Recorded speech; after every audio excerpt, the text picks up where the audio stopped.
Oui, bonjour. En référence au site missionnaire de la Divine Volonté, je vous présente un extrait de la Bible et un extrait du Livre du ciel.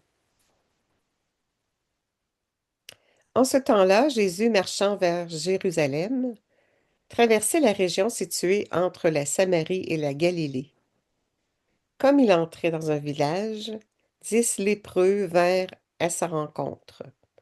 Ils s'arrêtèrent à distance et lui crièrent: Jésus, Maître, prends pitié de nous. À cette vue, Jésus leur dit: Allez vous montrer aux prêtres. En cours de route, ils furent purifiés. L'un d'eux, voyant qu'il était guéri, revint sur ses pas, en glorifiant Dieu à pleine voix. Il se jeta face contre terre aux pieds de Jésus en lui rendant grâce. Or, c'était un Samaritain. Alors Jésus prit la parole en disant: Tous les 10 n'ont-ils pas été purifiés? Les 9 autres, où sont-ils? Il ne s'est trouvé parmi eux que cet étranger pour revenir sur ses pas et rendre gloire à Dieu.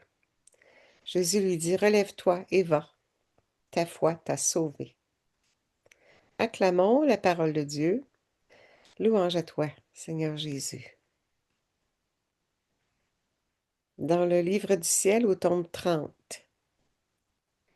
je me disais: comment une créature peut-elle redevenir belle et sainte comme elle l'était en sortant des mains créatrices de Dieu, afin de réaliser le royaume du fiat au sein de la famille humaine?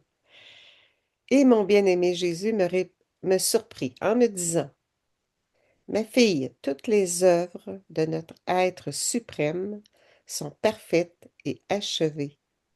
Pas une seule n'est faite à moitié. La création est achevée et parfaite.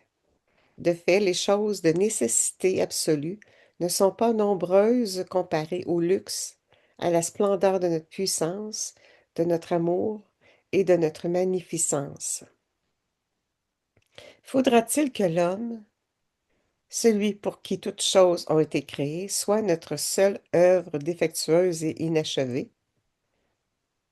De quoi s'agit-il? Que notre fiat puisse avoir son royaume en chaque créature. Et parce que l'homme a péché, il en est resté souillé et laid, et comme une résidence qui s'écroule, il est exposé aux voleurs et à ses ennemis. Comme si notre puissance pourrait être limitée sans le pouvoir de faire ce qu'elle veut, comme elle le veut, et autant qu'elle le veut. Quiconque croit que le royaume de notre volonté ne peut pas venir doute de l'être suprême lui-même. Nous pouvons faire toutes choses, et le vouloir ne peut nous manquer. Mais lorsque nous le voulons, notre puissance est si grande que ce que nous voulons faire, nous le faisons, et rien ne peut résister à notre puissance. C'est pourquoi nous avons le pouvoir de réhabiliter l'homme, de le rendre plus beau qu'avant, plus fort qu'il ne l'était, et avec le souffle de notre puissance, enfermés dans les ténèbres de l'abîme, les voleurs et les ennemis de l'homme. Si bien que l'homme, si loin qu'il soit parti de notre divine volonté, n'a pas cessé d'être notre œuvre, et bien qu'il soit désordonné, notre puissance, qui veut autour d'elle une œuvre accomplie et parfaite, mettra une limite au désordre de l'homme, à ses faiblesses, et elle lui dira avec son empire: Là, ça suffit. Rentre dans l'ordre. Reprends ta place d'honneur comme œuvre digne de ton Créateur.